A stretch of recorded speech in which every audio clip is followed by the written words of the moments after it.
Tucker Carlson went on the War Room with Steve Bannon today, and I could tell he went on there to give a message to President Trump and people around him. And what he's talking about here is the Israeli-Iran war.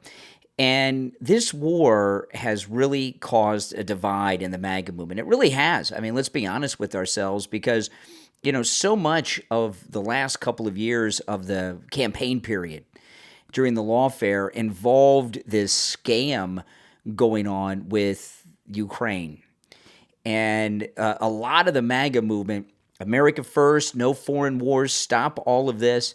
And here we are with another war starting. And I've got some mixed feelings about this war between Israel and Iran too. But let me play Tucker on Bannon today, and then we'll talk about it. Here we go. Let me cue it up. Here we go. By the way, this is the Brian Craig Show podcast. My name's Brian Craig. This is where MAGA comes to talk. Thanks for tuning in. All right, here's Tucker with Bannon on the War Room today. I actually really love Trump. I think he's a deeply humane, kind person. And I am saying this because I'm really afraid that my country's going to be further weakened by this. I think we're going to see the end of American empire, obviously.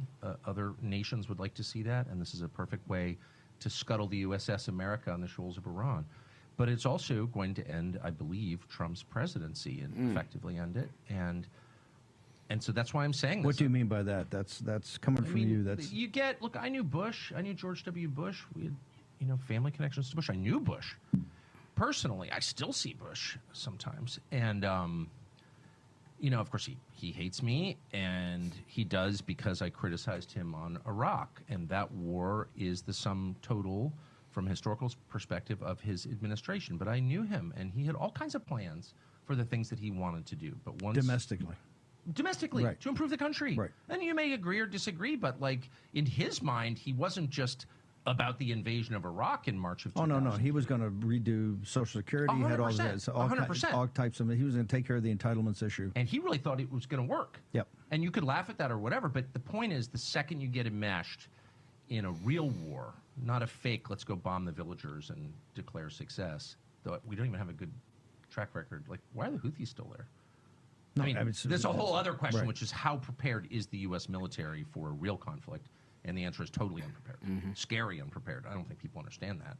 But anyway, the only reason I'm saying any of this is because I really, really care. Okay. Yeah.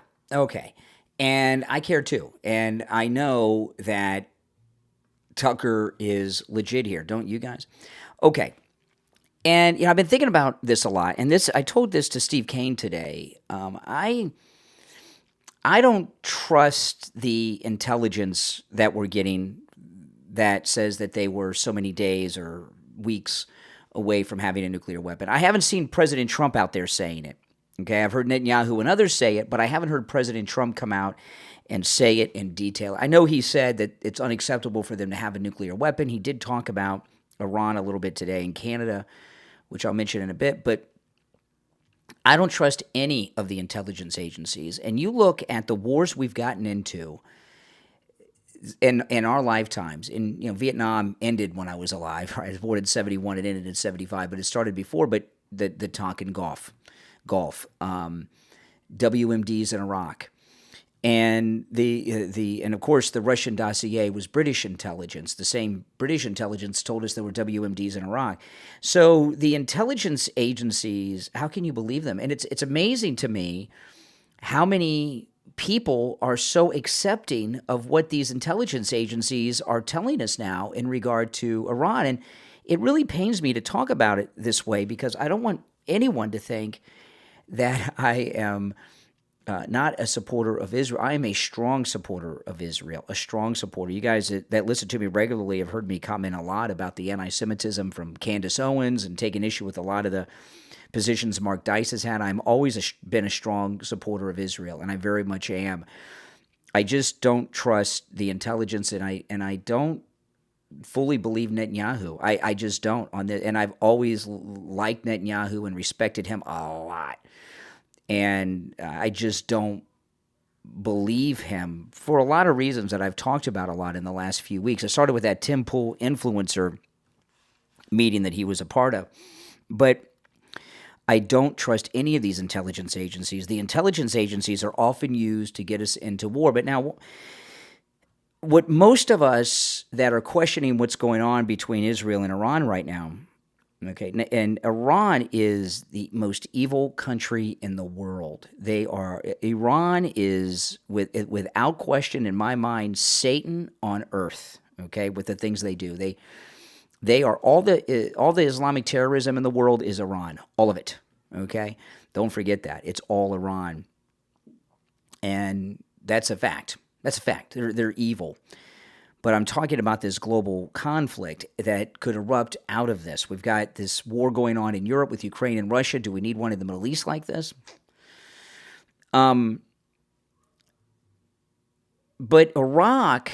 I've been thinking about this the last couple of days, and I mentioned this on the last podcast, and I mentioned this to Steve Kane today at the end of the radio show this morning, and I said this. I said, those of us that are questioning the attack that Netanyahu says it has to be done today, they're going to have the weapon. Those of us who are worried about this regime change, because Israel's primary goal here is total 100% regime change in Iraq. And I know a lot of people say, well, when has regime change worked? Well, we had regime change right here in America in 1776. That worked out pretty good, didn't it? We had a long revolution, but it worked out. We had regime change after the Second World War in Germany and Japan, right? And, Japan had a theocracy pretty much going on with the emperor and this weird shogun thing going on with their military and, about Germany. And there are other examples. But Iraq, the regime change was a failure. What they told us with the faulty lying intelligence about WMDs that weren't there, they told us that the people of Iraq want to be liberated, and they're going to welcome the coalition forces with roses in the streets. And that didn't happen. There was a multi-year, very deadly insurgency. Just turn on Fox News for a couple hours, and you'll see some of the effects of that god-awful insurgency on the wounded warriors, okay? It's just terrible what went on. But then I started thinking over the weekend about this, and this is what I mentioned on the last podcast. I brought this up on the radio this morning. This insurgency in Iraq and the failure of regime change in Iraq may not have been an accident. And what I mean is Dick Cheney and George W. Bush are lying war criminals. They knew there were no WMDs. They're war criminals. They lied, and they know lying is not being mistaken. They were not mistaken. They did not fall for false intelligence. They knew there were not weapons of mass destruction in Iraq. I believe that in my heart. George Bush and Dick Cheney. Do you guys disagree with that? So if they wanted war so bad, could they have not fought things in a way to make an insurgency happen, to keep the war going? I would think so. We were in Afghanistan for 20 years. Vietnam was 10, and Vietnam was fought in a way not to win, but just to prolong the war. So maybe the failure of regime change in Iraq was part of the Bush-Cheney plan, part of their doctrine. So maybe it is possible. However, I don't think we should be so quick to accept that the people of Iran want to be liberated. Okay, I saw a guy today on Fox, one of their experts. I'd not seen him before. I'm sure he's a retired somebody from the military. And he was sending a message, the people of Iran, we are coming to liberate you.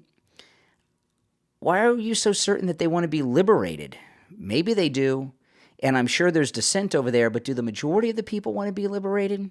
Maybe, but can you believe that? And if they don't want to be liberated, what's going to happen when the government collapses over there? And what Tucker Carlson was talking about with George Bush is this. People forget, because we look at George Bush at what a terrible person he was, right, with his lies about WMDs in Iraq. However, after 9/11, the popularity of George Bush was at such a level it couldn't be measured. I mean, even Rosie O'Donnell was praising George W. Bush. Remember that? And when he stood on the rubble with the bullhorn, with the firefighter at Ground Zero, and he was as popular as a president could be. And that's how he was able to get away with lying about WMDs in Iraq. And everything that he did after 9/11, he showed incredible leadership on 9/11. Okay, he showed incredible leadership on that day and in the days after. There were a lot of disasters after that and such, but he was so popular and so loved that, I mean, even Democrats were praising him, right? I remember watching Billy Crystal put together the band with Robin Williams and Whoopi Goldberg. Remember they did that thing for the homeless, and they put together a new thing, the Concert for America. And I remember Billy Crystal came out, and he says, there's no Republicans or Democrats. We're all Americans now. And there was a feeling in this country that a lot of us who were there, I think, have forgotten because things are so partisan. But after 9/11, this was a nonpartisan country for a while. It's hard to imagine or believe, right? Even looking back, it's hard to even imagine we lived through that. But it was a nonpartisan nation for a little while, rallying behind George W. Bush, even Democrats. Crazy. And then when Iraq happened, he blew it. He blew it. And he was forever labeled a war criminal, where even rank-and-file Republicans like me don't have any use for him anymore because he's such a terrible person. I'm ashamed that I was a supporter of his. And what Tucker Carlson is talking about with Steve Bannon, he loves Trump. He's a great man. He's a great president, and he doesn't want to happen to Donald Trump what happened to George Bush. Now, things are a lot different. They're different people. They got different agendas. These are different situations. But I do agree with what Tucker Carlson is saying there. President Trump is the greatest president we will ever see in our lifetime. He's arguably the greatest president ever. We're literally comparing him to George Washington and Abraham Lincoln. I mean, I think those are very fair comparisons. You got to give it to George Washington because he set the stage for everything and was such an important central figure. But President Trump is the greatest president of any living American's lifetime. And he's right behind General Washington, right? Yeah, I mean, there'd be no country if it wasn't for George Washington. So you got to give something to him. But this is, I see this dividing MAGA. I really do. You hear Tucker, you hear Charlie Kirk, and you hear others. Marjorie Taylor Greene went on a rant yesterday, and Mark Levin went after her, and there's a big divide in MAGA world over this war, and there's some people that don't like Jews, okay, like the Candace Owens type, okay. I get, that we're not talking about that. We're talking about good MAGA people like Charlie Kirk and the great Marjorie Taylor Greene, who are very upset about this and do not believe Netanyahu that they were this close. Over the weekend, Benny Johnson showed this New York Times article that said that Iran was 5 years away from a nuclear bomb, and that was written in 1995, a 30-year-old article, which means they would have had it for 25 years. And there's such distrust in our system and in our intelligence agencies. So many of us, we just don't believe them when they tell us that they have information that is accurate, that they're days or weeks away from a nuclear bomb. Things are pretty desperate for them right now. Do you think they might use it if they had such a thing? And this idea of regime change, their plan is to replace Israel's plan is to totally wipe out the entire ruling elite of Iran, all of them, the military and the government, the Ayatollah, everybody. And what their working plan is to replace them with the Shah, the son of the last reigning Shah. He's still around, and he is the successor. And he's in exile, and they're talking about putting the Shah back in power. Why would they be accepting that? In fact, the Shah's daughter, who was the granddaughter of the last reigning czar, just got married, and she married a Jewish guy. You really think the people of Iran are going to be accepting of a leader whose daughter just married a Jew? I don't think so, okay? I don't think so. Even if they don't like their government, they still hate Jews, okay? I promise you. If they don't like their government in Iran, the people of Iran, they hate Jews more than they hate their government. I mean, that just is a given. They have decades of brainwashing. So I don't know how realistic regime change is, but I do know this, that President Trump is doing more good and more things than any president I've ever seen here at home where we need it. And if he gets bogged down into a war with Netanyahu over here, it could do what Tucker Carlson said, a lot of damage to him and make him not as effective. And the Democrats have no issues right now. They have in the 2004 election was Bush versus John Kerry, and let me tell you, that was a close race. In fact, the race was so close, on Election Day, John Kerry took his campaign staff out to lobster lunch in Boston and told them what their jobs in the White House were going to be, while the polls were still open, okay? He lost, Bush won, but it was a tight race. I know somebody say, "Oh no, it wasn't tight." I'm looking. No, it was not easy for Bush. There were a lot of things I'm not going to get into. I don't want to talk about an election from 21 years ago in detail, but they had no issue because Bush was so popular. But because Iraq was such a disaster, the Democrat Party partially got resurrected. And what Tucker's talking about also is the Democrat Party could find themselves in a little bit of a resurrection here, having an issue that they could use to have a comeback. And I would not be surprised at that at all. So we got to be very, very careful. If you would like to support my content and also have access to commercial-free editions of all of my podcast episodes, become a Patreon supporter, okay? There's a link in the description of the episode on whatever platform you're listening to me on to my Patreon page. It's patreon.com/RealBrianCraigShow. Patreon.com/RealBrianCraigShow is my Patreon link, but there's a link in the description of this episode. You get commercial-free editions of all my podcast episodes, and since I upgraded the podcast to a video podcast, you get the podcast in video form commercial-free. Pretty amazing, okay? And also, I put a lot of exclusive content up there that you don't see elsewhere. As an example, over the weekend, I put my documentary that I did going inside the No Kings March and interviewing the lunatics that were at the No Kings March. That's exclusively available to my Patreon supporters. I put a lot of other content up there, as does my wife Kathy, that we post nowhere else. I did a vlog, a Father's Day vlog. My daughter took me out on Father's Day, made a video about that. That's up there as well. So you get a lot of exclusive material that you do not get anywhere else on my Patreon page. Plus, you're supporting all my content. Now, if you're a top Patreon supporter, and by the way, the commercial-free podcast episodes and such are available to paid Patreon supporters. Patreon, they did an update on their system a while back where there's free and paid Patreon supporters. The free Patreon supporters, you don't have access to all this stuff. You got to become a paid member to have access to all this exclusive material. And our top Patreon supporters get a live on-air thank you shout-out on each and every episode. And also, you get your name on the screen right now. I want to thank our top Patreon supporters, Andrew and Connie, Christine, ETW, Chuck, Pamela, Nick, Wesley, Heather, David, Maria in Texas, Alice, LeeZep, Shawna, George, Brandon, John, Frank, Dale, David, Laura, Rob, and SFjr.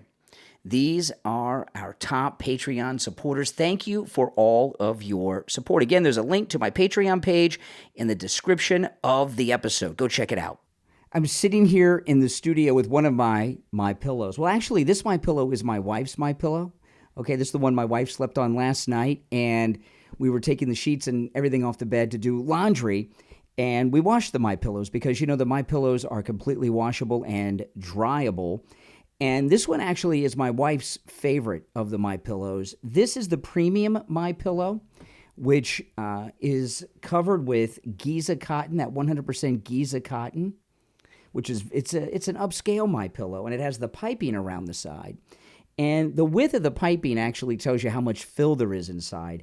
And this one is firm. And the The patented fill that Mike Lindell invented is absolutely amazing. And what that patented fill does is it stops your head and neck from turning at night.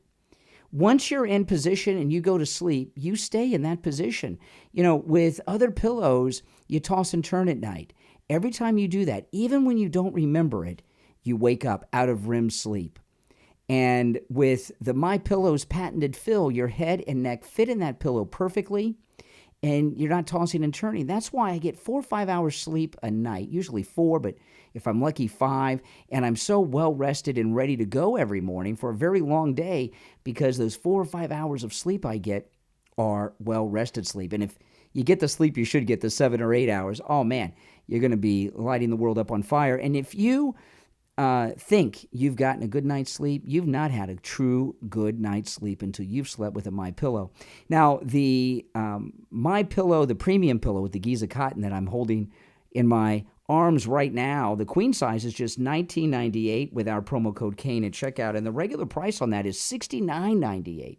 So it's a huge discount. You can also get it in the king size, which is $24.98. That's usually $79.98. So great deals with our promo code Kane at checkout, Kane. Don't forget to use our promo code Kane at checkout, Kane. And, of course, you can use our promo code Kane, Kane, at checkout on all the specials at MyPillow.com.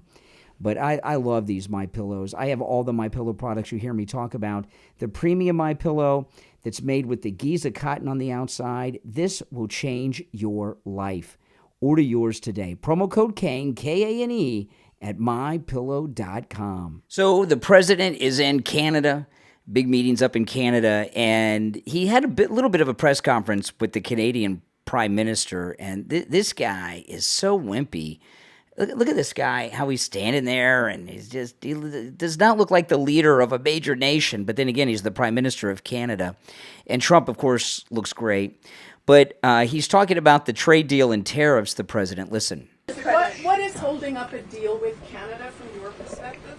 It's not so much holding up. I think we have different concepts. See how he's slouching? I mean, what an embarrassment. He's standing like an old man. What is holding up a deal with Canada from your perspective? It's not so much holding up. I think we have different concepts. I have a tariff concept. Mark has a different concept, which is something that some people like. But we're going to see if we can get to the bottom of it today. I'm a tariff person. Yep. I've always been a tariff. It's simple. It's easy. It's precise. And it just goes very quickly. And I think Mark has a more complex idea, but also very good. So we're going to look at both, and we're going to see what we're going to come out with something. Hopefully. Mr. President, do you think a deal is achievable within days, within weeks? Is there that kind of runway? Yeah, it's achievable. Both parties have to agree. Yeah, sure. He's talking about the war with Iran and Israel, and he's talking about Iran wanting to end the war. And I don't know if they really can. You trust Iran to come up with a peace? I mean, they're getting slammed. I saw today that they had a live newscast of their national news, and the TV network building got hit by an Israeli bomb during a live broadcast. I saw. I'm sure a lot of you have seen that too. It's all over X. But back to the trade deal. You know, you all know the thing. We're funding Canada and everybody else. And you know when all this started was after World War II. You got to remember. Don't believe what they tell you that the New Deal got us out of the Great Depression. You know, when you're looking at modern historians that are looking back, right? Looking back on the Great Depression and the Second World War, the history of the 20th century, the middle 20th century, the mid-century. Now that we're far enough away, you get more honest perspective on what happened. And the New Deal of Roosevelt didn't do anything to end the Great Depression. That was a worldwide depression. It was a global depression. You know, the wheelbarrows of money in Germany and all that stuff, okay? It was a global depression, not just a United States depression. And while the New Deal helped feed people and everything, and that was good and did get people to work, and a lot of great things like the Hoover Dam and other things were built, and electrification began in the country and all that stuff. I'm not saying no good came out of the New Deal, even though Roosevelt was a racist. He hated black people, and blacks were excluded from the New Deal for the most part. A lot of good came out of it, but it did not end the Great Depression. And historian, to write history, it has to be at least 50 years later where you get a fresh perspective that's not biased based on, people around at the time. And what modern historians believe, and I subscribe to this theory too, that the official end of the Great Depression was December 7th, 1941. And that is probably why Roosevelt turned his back on Pearl Harbor and let the Japanese bomb. A lot of people think Pearl Harbor was an inside job. I didn't believe that growing up, but after George Bush and everything he did, I do believe it, because that got us out of 9/11. I mean, got us out of the Great Depression. And if you look at Pearl Harbor, which was a god-awful tragedy, but our most modern naval vessels were not in Pearl Harbor. They were at sea, the aircraft carriers with their fighters. The ships that were docked in Pearl Harbor, for the most part, were old. Some of them World War I era ships, some of them, okay? While the modern high-tech ships were at sea, the aircraft carriers and the planes. And that's something I've often wondered about. But anyway, that got us out of the Depression. But after the war was over, so much of the world was wiped out. In the United States, we had the industry. So back then, the country could afford to do the things they were doing. They were making the money back in so many ways, because everything that was made to rebuild Europe and Asia and even get Canada out of the Depression, because the Great Depression was global, was American industry. So American industry was making all of the things that were being used to rebuild the world after the war. And supporting all these countries around the world was okay then, because we were more than making it up with all the manufacturing, rebuilding the world that had been destroyed in the Second World War after the Great Depression. And a lot of people think the Depression really ended in the 50s because of all that post-war manufacturing in the country. But the problem is we don't do that manufacturing now, but we're supporting the world now even more than we were after the war. And we just can't do it anymore, and it's ending, and that's what the president's talking about there. And God bless him for doing that. I mean, this is enough. And Canada. The thing about Canada, they always talk about their great national healthcare system. Would their national healthcare system work if it wasn't for the United States? I don't think it would. I think their national healthcare system would be bankrupt and the entire country would collapse if it wasn't for the United States getting ripped off on the tariffs. So Trump's doing a great job. Tariffs work. They did work with China, who caved. Now, there was just a massive, exciting announcement today from the Trump family. The Trump family unveiled a new mobile phone and mobile service, and the phone just looks so bad. I want one of these. This is in the New York Post. The Trump Organization, led by the president's son, Eric and Don Jr., will launch a mobile phone company and plans to release smartphones built in the United States this summer. The family-owned company announced at Trump Tower today. Trump Mobile cast itself as the only mobile service aligned with your values and built on reliability, freedom, and American pride. And we're not sure. There's these images of a Trump phone. I don't know if it's what it's really going to look like, but it's going to look good.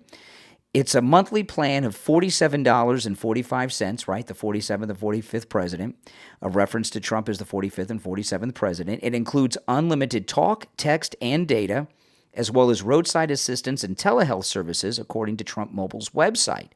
Some key details about the venture, including those about the family's partner in the business and financial terms of the licensing deal, were not immediately disclosed. Don Jr. says, we are going to be introducing an entire package of products where people can come and they can get telemedicine on their phone for one flat monthly fee. That sounds like a pretty darn good thing. Roadside assistance in their car, unlimited texting to 100 countries around the world. The announcement also touted the launch of a sleek gold smartphone that will be designed and built in the United States, which is if you're watching on the video, I showed the image of it. The website showed images and specs of a T1 smartphone design that's expected to sell for $499. And I got to tell you, those are going to go up in price real quick because they're going to be a collector's item because people are going to buy as many as they possibly can and not open them. And they may never be valuable as a collectible. If too many people buy them, they may, but I want two. I want one to use and one to collect. According to the images on the site, the smartphone will run on the Android operating system. It comes with a 6.8-inch screen, 16 megapixel selfie camera, and 50 megapixel main camera, according to the Trump Mobile site.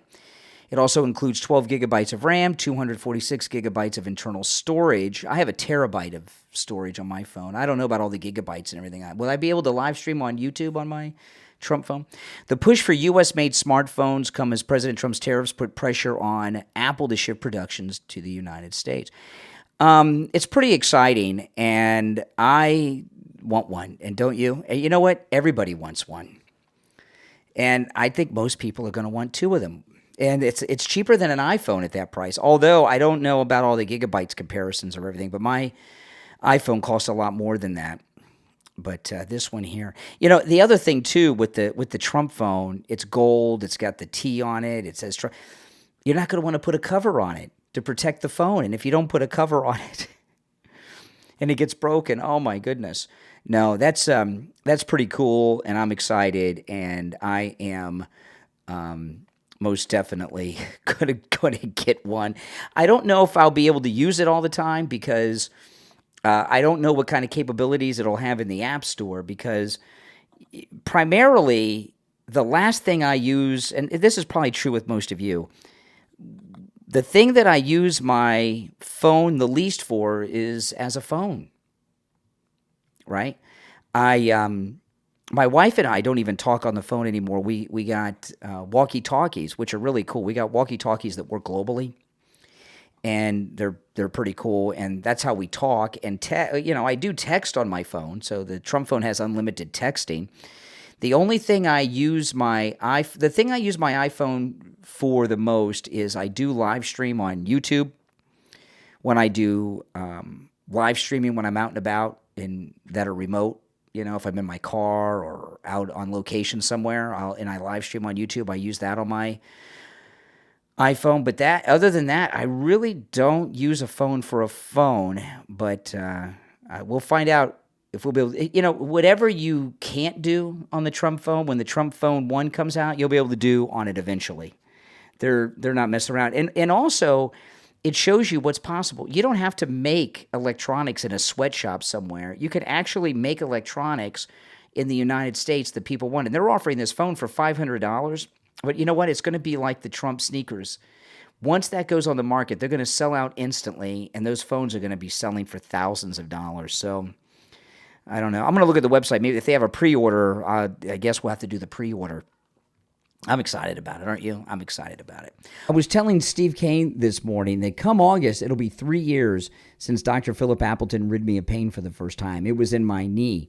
And my knee had been hurting me since I was 21 years old. So it had been 30 years of suffering. And sometimes my knee would act up. It was my right knee. It would act up so much, I just wanted to sit down and go to sleep, because the pain was so bad. And Dr. Appleton treated me, and I know it was 3 years ago because I remember a salesman from the radio station took me to meet Dr. Appleton. And I told Dr. Appleton about my knee. I got that free consultation that you can take advantage of too, the free consultation with Dr. Appleton. And he treated me with a laser treatment on my knee, which is 100% painless. There's no shots, no injections, no downtime. In fact, not only is it completely painless, you don't even feel it when it's happening. So that was on Thursday. The next day I woke up on Friday and my knee was already improving. I went for a second treatment on Saturday. First treatment Thursday, second treatment on Saturday, and then Monday the pain was gone. And 3 years coming in August, the pain has not returned because the laser treatment doesn't just rid you of pain, it repairs the damage that's causing the pain. It's amazing. It works. And he's rid me of pain 6 times after that for a total of 7, Dr. Appleton. We have listeners that travel literally from all over the United States to see Dr. Appleton. He is incredible. The laser treatment works on every type of pain I've ever heard of. Arthritis, which, by the way, he rid me of arthritis in my hand, bursitis, work and sports injuries, strains and sprains, repetitive motion injuries, post-surgical swelling, neck and back injuries, knee conditions, tinnitus, sciatica, spinal stenosis, fibromyalgia, plantar fasciitis, which I understand is incredibly painful, rotary tears, herniated disc, acute pain, chronic pain, and any type of pain you've ever heard of. Because I keep meeting listeners all the time with new pains I never heard of, and they're now living pain-free thanks to Dr. Appleton. Give him a call. Now, remember, appointments are not necessary. Walk-ins are welcome, even on Saturdays. Give him a call and say bye-bye to your pain. 954-973-0710. 954-973-0710. And online, AppletonCairo.com. Okay, so I was talking earlier about this big MAGA divide that's going on, and there certainly is a big MAGA divide. Mark Levin torches Marjorie Taylor Greene's fake MAGA tirade on Iran. Listen to this. Fox News host Mark Levin torched Representative Marjorie Taylor Greene's tirade against fake MAGA supporters, slobbering over the idea of war with Iran, utterly rejecting the idea and hailing President Trump as the defining leader of America First. Marjorie Taylor Greene attacked pro-Trump Republicans like Mark Levin over the weekend for agitating to get the U.S. involved in Israel's ongoing conflict with Iran. The Georgia lawmaker accused her own allies of abandoning Trump's America First doctrine in favor of foreign interventionism. Anyone slobbering for the U.S. to become fully involved in the Israel-Iran war is not America First MAGA, she wrote in a lengthy viral X post on Sunday. Wishing for murder of innocent people is disgusting. We are sick and tired of foreign wars, all of them. In a post on X on Monday, Levin tore into Greene's attempt to draw a purity line within the movement, and he wrote this. This is what Mark Levin said. Who died and named Marjorie Taylor Greene the queen of MAGA? Trump is MAGA. He received 70 million votes. You're a little-known politician from Georgia. Hate to break the news to you. We're Trump, go Trump. I'm not a big fan of Mark Levin. I used to be before Trump came down the escalator, okay? And in the first campaign, Trump was a never-Trumper, if you remember. He was, if I remember correctly, he was backing Ted Cruz, and I was not. I was so pissed. I was a regular listener to Mark Levin. I listened to his show on podcast the day after, like, because his show was at night, and I'd listen to it the next day. And I listened to it 3 or 4 times a week. And I don't listen to very many shows, but I listened to that. And after President Trump came down the escalator and he started that never Trumper crap, I was out. I was done with Mark Levin. But yeah, I know. Hey, so I'm really starting to wonder if Mark Levin is still a never Trumper and has pretended to be one for this very purpose, because Mark Levin and Ben Shapiro are big war hawks when, of course, they're relaxing here in Florida. I'm in Florida, beautiful here in Florida. They're in Florida, and they want a war to happen that they're not going to have to take any risks in. So in this calling Marjorie Taylor Greene a little-known politician, she is one of the most famous MAGA people in the country. And I interviewed her on the radio last year, and Marjorie Taylor Greene. I love Marjorie Taylor Greene. And I told her, I said, you don't just represent your district, you represent all of us. And in fact, the way that he talked about Marjorie Taylor Greene, to me, indicates that Mark Levin's fake MAGA. What do you guys think about that? I don't like that at all. My name's Brian Craig. This is where MAGA comes to talk. We'll take a quick break and be right back. Dating after leaving a high-demand religion? It can be messy, awkward, and sometimes hilarious. Excommunicate is the podcast where faith deconstruction meets modern dating. Hosted by Jessa, a former Mormon, and Austin, a never Mormon, navigating Utah's dating scene. Together, they cover the highs and lows and the unexpected turns of love beyond strict belief systems. From purity culture baggage to real connection, red flags to green flags. Excommunicate tackles all that and more with no dog dogma, just raw, relatable stories. New episodes drop bi-weekly and feature personal stories, hot takes, and conversations that blend the deeply personal with the universally funny. Excommunicate, available on Spotify, Apple Podcast, and wherever you get your podcast. Excommunicate, connecting hearts, not dogma, because Cupid has no creed. Tune in right now. Stress. Let TripWalt, the smart trip planner app, handle everything for you. TripWalt is a revolutionary travel app that creates personalized itineraries in just seconds. No more endless searches, no more guesswork, just your perfect trip, curated to match your interest. With TripWalt, you'll discover hidden gems you never would have found before. Discover authentic local experiences and get smart recommendations tailored just for you. Whether you're dreaming of a weekend getaway or a bucket list journey, TripWalt turns travel planning into effortless excitement. It's easy to use too. Just tell TripWalt what you want, get your itinerary, and start exploring. Are you ready to transform how you travel? Download TripWalt right now in the Apple App Store. Available soon for Android. TripWalt, the smart trip planner. Are you looking for a podcast to listen to on your way to and home from work, and even with your significant other? Then add Life in Black and White and all the shades in between to your podcast playlist. On Life in Black and White, host Ivana and Yao, an interracial couple raising 3 boys, share the highs, lows, and everything in between, with real-life discussions on parenting, relationships, race, and making the world a better place. Life in Black and White is real talk with expert guests and topics that hit home, like discipline that works, navigating career changes, and finding connection over correction. Life in Black and White is the podcast for anyone who's looking for thoughtful conversations and practical advice. Listen now on Spotify, Apple Podcast, and wherever you get your podcast. Learn more at thepocus.com. That's POKUS. Life in Black and White and all the shades in between. Tune in right now. If you're in business, you know that first impressions are crucial. Your business deserves a website that stands out. With nearly 20 years of experience, ProWeaver is your trusted partner for professional custom design websites that are built to elevate your brand. ProWeaver doesn't use generic templates, just fully responsive, user-friendly custom websites that are tailored to you and the needs of your business. And the best part, ProWeaver delivers in just 3 to 5 days. That's lightning speed compared to competitors who take weeks. ProWeaver handles everything for you. Logo design to e-commerce solutions, SEO, and social media setup. They'll help you launch, grow, and dominate online, all at an affordable price. Don't wait. Get your custom website right now. Visit ProWeaver.com or call them directly toll-free 877-216-0852. 877-216-0852. ProWeaver.com. Affordable, dependable, fast. Welcome back. I'm Brian Craig. Thanks for tuning in, and make sure you follow and subscribe on whatever platform you're listening to us on. Okay, now this came today out. Trump's new sweeping directive to ICE. Okay, President Trump ordered a new blitz on Democrat cities that will see huge numbers of illegal immigrants rounded up for the largest mass deportation in history.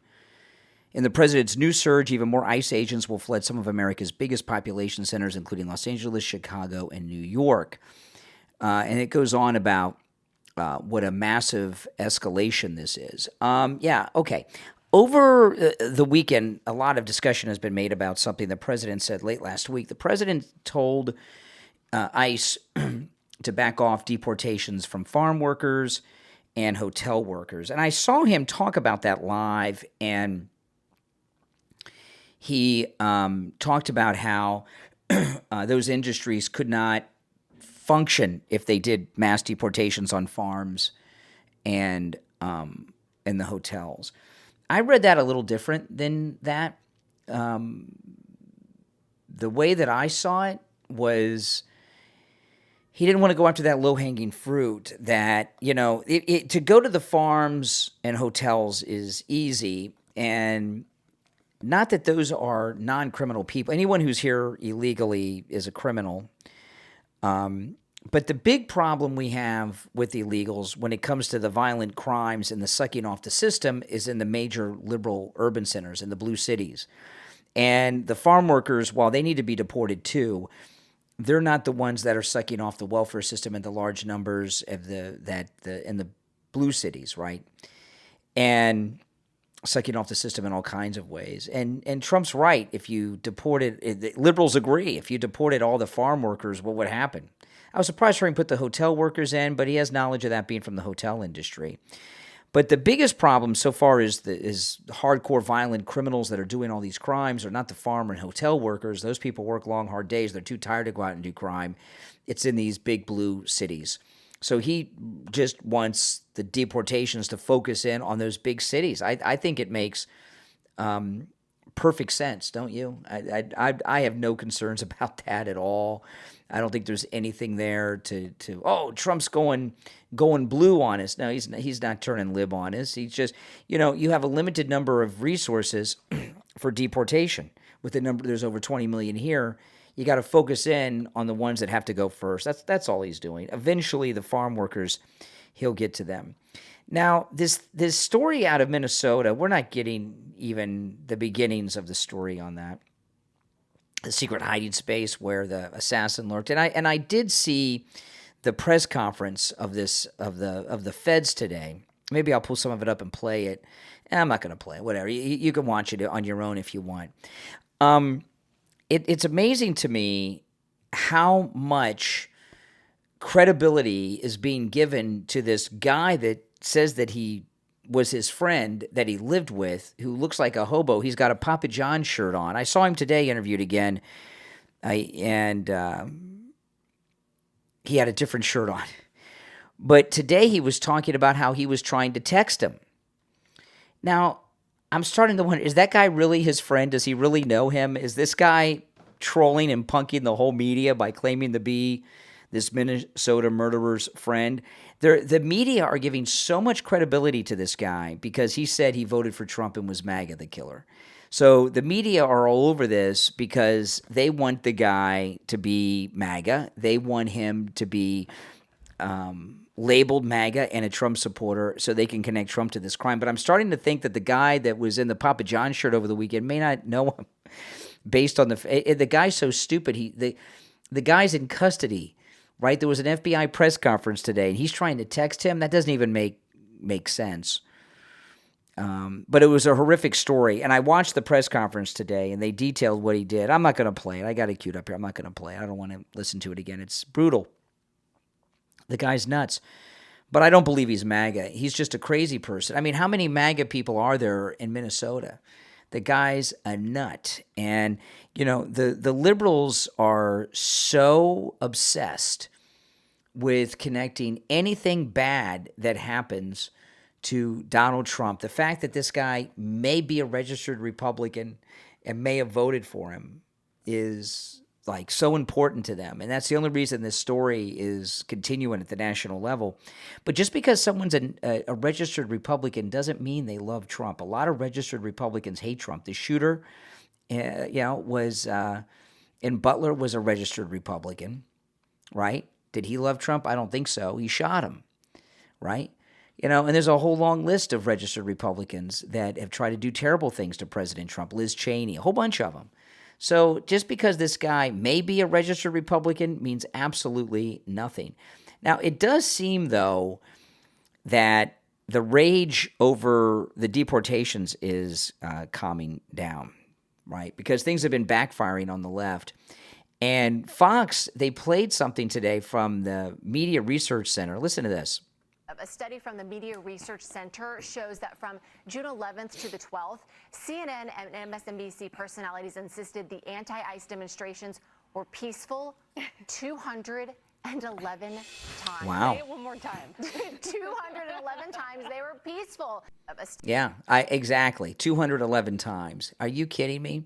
When I went over the weekend to the No Kings event, I went undercover in there. They had a bunch of American flags. I've never seen American flags at any liberal thing. They had American flags all over the place.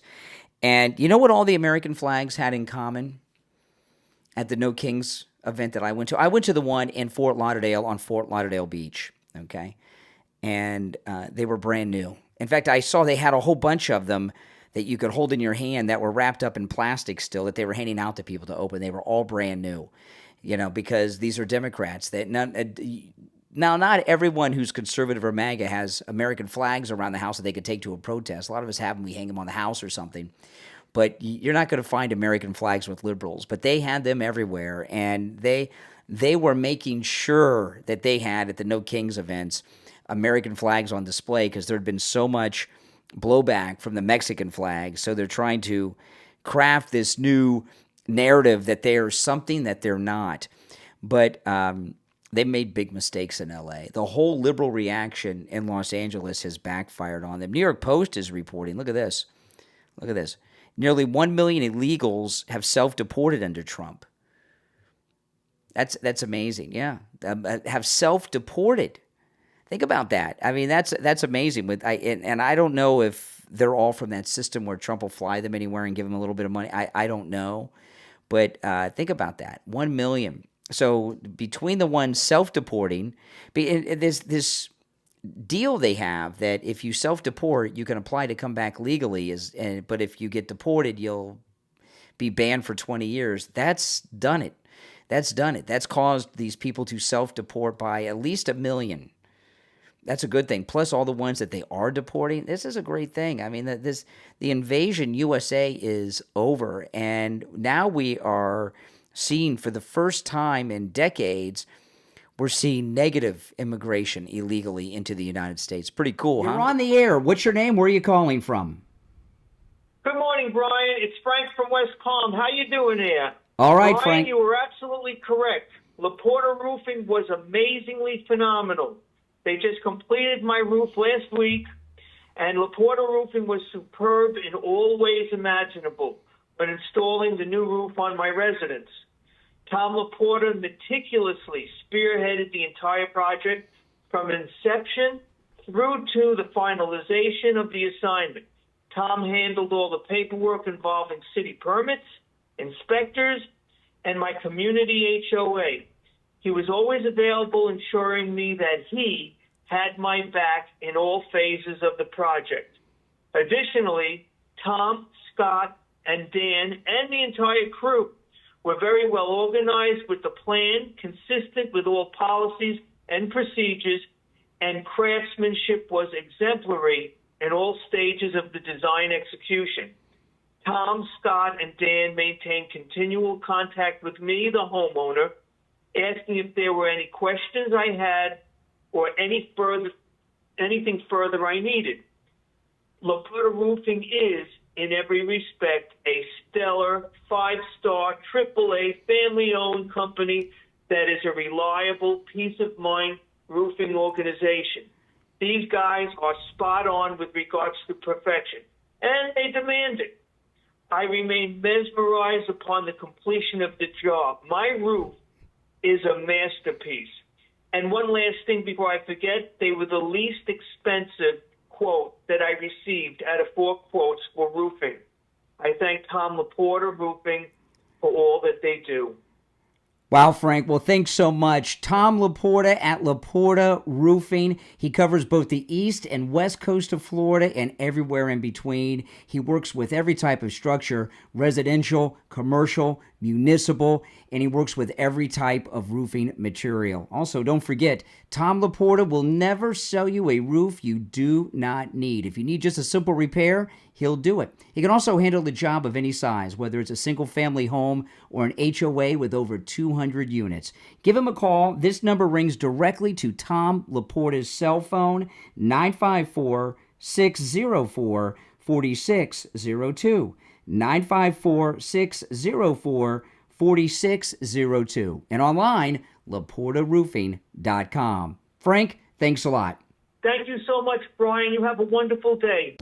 There's a new mindset-driven brand that blends streetwear and gym wear for those of you who move with purpose. Discipline. You don't just wear it, you live it. At Discipline, they blend bold streetwear with high-performance gym wear for those of you who move with purpose. Their hoodies, tees, and sweaters aren't just gear. They're a mindset built to keep you sharp, consistent, and locked in. If you're all about pushing the limits and looking good while you're doing it, Discipline is your brand. Shop now at discipline.etsy.com. That's DSCPLN. Discipline.etsy.com. Stay focused, stay ready, stay disciplined. and to embrace life despite its deepest hardships. Author Elise K. McKnight shares an extraordinary memoir of survival, resilience, and faith. In her book, Reasons for Living, I Have Been Given Every Reason to Live, available on Amazon. Born and raised in war-torn Zimbabwe, the author's journey began with loss, but through strength, courage, and an unwavering spirit, she transformed adversity into a life of purpose. From childhood struggles to missionary work across Africa, her story is a testament to the power of perseverance and the beauty found in life's most unexpected places. Through heartfelt storytelling, Reasons for Living invites you to reflect on life's challenges and discover meaning beyond their circumstances. This book is also a great addition to your book club. Experience this powerful memoir today and order your copy on Amazon in Kindle and paperback. Reasons for Living, I Have Been Given Every Reason to Live, from author Elise K. McKnight. Set sail on a global adventure with Sammy and the Secret Shortcut from author Samuel M. Riley, available on Amazon. In Sammy and the Secret Shortcut, young readers embark on a thrilling journey through the Panama Canal, discovering how it works and why it matters, all through engaging rhyme and vivid illustrations. Perfect for children ages 4 to 8, this inspiring story brings real-world geography to life, sparking curiosity and a love for travel. Whether at bedtime, in the classroom, or as a family, Sammy's adventure helps children explore global topics in a fun, meaningful way. Author Samuel M. Riley is a former cruise ship learning and development manager who has traveled over 300,000 nautical miles, visited over 80 countries, and this book was inspired by his true adventures at sea. Join Sammy as he discovers the world, one port at a time. Sammy and the Secret Shortcut from author Samuel M. Riley. Order your copy right now on Amazon.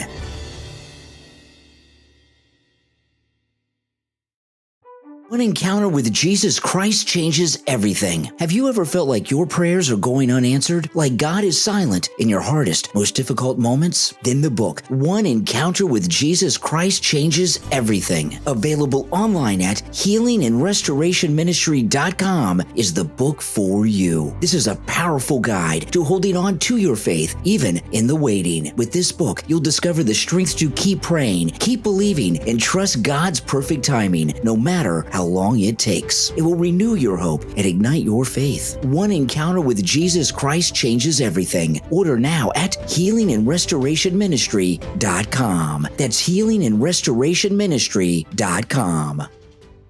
Welcome back, everyone. I'm Brian Craig. This is the Brian Craig Show podcast, where MAGA comes to talk. Thanks for joining. Let me play this other clip of Tucker. Tucker is really trolling Mark Levin. There's been a lot of talk of, I guess, like a rivalry between the two of them. Listen to this. Well, Levin's the funniest because he's terrible on TV. Yeah. And again, I never had any problems with him at Fox. He kind of controls Hannity in this weird way. I never understood what that was about. I never really cared to. Did you hear that? Maybe why don't we turn the volume up a little bit? This was Tucker. He took a jab at Tucker and Hannity at the same time. Levin's the funniest because he's terrible on TV. And again, I never had any problems with him at Fox. He kind of controls Hannity in this weird way. I never understood what that was about. I never really cared to learn. Sean was great to me, always nice, and so was Levin. So I just kind of stayed away. But they didn't want to put him on TV because he's like screechy and he's just not a calming presence. Mark Levin on TV! Like, unless you're literally floating in and out of consciousness and the attendant is taking the remote to go have a cigarette, you're going to flip the channel when Mark Levin gets on TV. It's like listening to your ex-wife scream about alimony payments. It's like not appealing. So they wouldn't put him on TV. And then, Sean pushed and they gave him some kind of weekend show that nobody watched. Now I don't have a TV, but someone was just who owns a TV was just telling me that he's like all over prime time. Yeah. So what is that? That's not by popular acclaim. That's not like their viewer surveys. Like, we need a lot more Mark Levin. Less Jesse Waters, more Mark Levin. Mark Levin! What they're doing is what they always do, which is just turning up the propaganda hose to full blast and just trying to, knock elderly Fox viewers off their feet and make them submit to a new war. Okay, so what exactly is Tucker saying there? The propaganda machine, and my guess is My guess is he's suggesting that it's the military-industrial complex, the Israeli lobby that have him on there. I don't know. I know a lot of people are all obsessed all the time with the Israeli lobby. I'm a supporter of Israel. The Israeli lobby has probably saved more lives than we'll ever know by helping Israel so much. So I'm not opposed to that. But I'm also not opposed to the idea that Mark Levin is working for Israel in some ways. And it goes back to that Tim Pool. I know I referenced this a lot the last couple of weeks. I was just a little surprised that Israel had Netanyahu at a private event with influencers talking to millennial Instagrammers and YouTubers to try to get them behind Israel's war against Iran. It was before the war started, but it was just a few weeks ago. And Levin has been hardcore pro-bombing Iran for weeks, so I don't see why he wouldn't be a part of that. If Israel is lobbying Tim Pool, you don't think they've lobbied Mark Levin? And is Mark Levin on primetime in Fox at Fox more because of the military-industrial complex, because they think he makes such a good case for the war with MAGA people, trying to get MAGA people behind the war? I agree with Tucker. I don't think he's good on television. I think Mark Levin is boring on TV. That's my take on it. I really don't enjoy his show. He's too preachy. He is just not, him and Ben Shapiro, neither of them are likable, in my opinion. But again, that's just my opinion. But we do have liberals out there still. And I picked this up off of Megyn Kelly. Megyn Kelly had Charlie Kirk on today, and she played a clip, which I'm going to play a clip. This is from Megyn Kelly's show today. Again, Charlie Kirk was her guest. And she had a clip from Nicole Wallace's podcast. Nicole Wallace had Jason Bateman on, the actor. Jason Bateman was on Nicole Wallace's podcast. Listen. Do you ever see a day, and I know this is kind of a third rail for politics, but at what point... this logo that they use for Nicole Wallace for her podcast has her all happy and everything. Have you ever seen Nicole Wallace happy with a smile? She is so miserable on television. The arrogance of this guy. Yeah, he is arrogant. Do you ever see a day, and I know this is kind of a third rail for politics, but at what point, if ever, do you think this story would change from reporting on the outrageousness of Trump and his actions, his decisions, his words, and instead move to the people that have voted for him twice? And I know that goes back to the whole story of deplorables, and like as soon as that happened, everyone just backed off and don't ever talk bad about, America and the 80 million. But he's never changed. He's always been the same. He didn't do a 180 and dupe everybody when he got to the White House. It's the people that have put him there and then put him there again that really deserve a great deal of responsibility and a talking to. I'm sorry. And I say that with love. A talking to. It's everything. Okay. Everything we've been talking about. They either don't believe the bad things. They think Democrats are worse. They found something they really didn't like about Biden and then Harris. Okay. Now, this is, I'm glad Megyn Kelly found that, because I would have been listening to the Nicole Wallace podcast. I can't stand Nicole Wallace. But this is one of the dumbest moves the Democrats could make, okay? This is the latest thing with the Democrats. And when I interviewed some of these lunatics at the No Kings event on Saturday, they were saying the same thing as Jason Bateman. I used to like Jason Bateman. When I was in middle school, 7th or 8th grade, he had a very short-lived series called It's Your Move. Does anybody remember that? It's Your Move? I'm sure if I went back and watched it, it'd be stupid and not funny. But when I was in 7th or 8th grade, It's Your Move, I thought was the funniest thing I'd ever seen on television. But I've always liked Jason Bateman. But when they start talking about politics. But anyway, Jason Bateman here, he's attacking. This is what the people of the No Kings March. Instead of attacking Trump, they're attacking the American people who put him there. They put him there again. They're attacking the American people. That's not a good way to win over voters. If you go and listen to Trump, President Trump never attacks voters. He attacks politicians. He attacks individuals, but he never attacks Democrat voters, does he? No, he doesn't. He's a very smart man, and he understands. And if you go all the way back to him coming down the elevator 10 years ago today, the 10th anniversary of President Trump coming down the elevator, you will not see him attacking voters because he doesn't attack voters. Throughout his entire career of the last 10 years in politics, he never attacks voters. And the new tactic from the left is to do nothing but attack voters, right? That's all they're doing. Now, I saw this today with the president at the G7 in Canada. Iran wants to end the attacks. I don't believe that. You can't believe anything they say, and I was just reading a story during the break that Israel's taken out 1/3 of the Iranian rocket launchers. Well, I hope so. I want this war to end, and I want it to end in Israel's favor. Okay, I want regime change too in Iran. I just don't know if it's possible. We're going to find out. Let me know in the comments what you all think about that. Do you think regime change is possible? Do you see a quick end to this war? Do you see an expansion of this war? Do you see a multi-year-long insurgency if they are able to bring about regime change? What we found in Iraq, and again, I say, Bush and Cheney could have set that insurgency up. They wanted to keep it prolonged when they maybe have been able to take it out.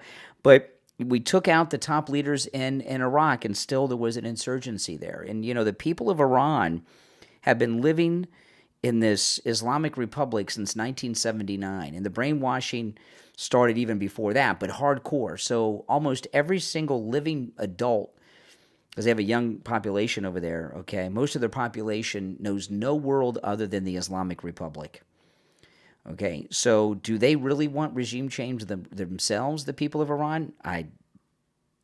Maybe not. There's no way to know. This is some real dangerous stuff. We don't want more wars. We want fewer wars so we can get our own country fixed, right? That's just my thoughts. Let me know what you think. My name's Brian Craig. This is where MAGA comes to talk. Thanks for listening, and I'll talk to you next time.